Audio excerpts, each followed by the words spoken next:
बिहारी जी का चमत्कार। जब मूर्ति चलकर आई, बहुत समय पहले की बात है।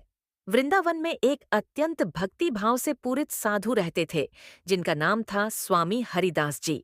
वे श्री कृष्ण के अनन्य भक्त थे और दिन रात उनका नाम संकीर्तन किया करते थे।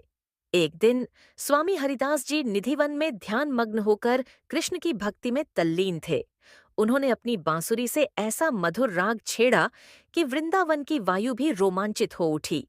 उसी क्षण श्री राधा कृष्ण युगल प्रकट हो गए। स्वामी हरिदास जी ने अपनी आंखें खोलीं और निहाल हो गए।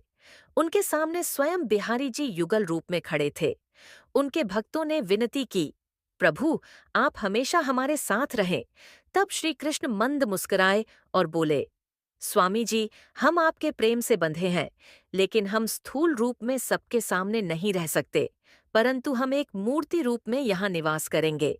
तत्पश्चात वहीं निधिवन में श्री कृष्ण ने अपने युगल स्वरूप को एक सुंदर मूर्ति में विलीन कर दिया।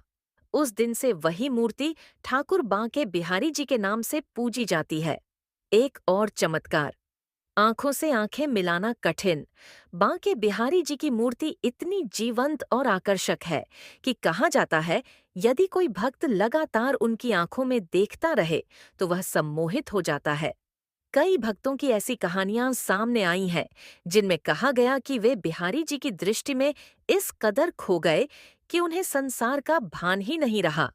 इसलिए मंदिर में बांके बिहारी जी की मूर्ति के आगे पर्दा बार बार डाला जाता है, ताकि उनकी दृष्टि की तीव्रता को साधारण मनुष्य सह न सके।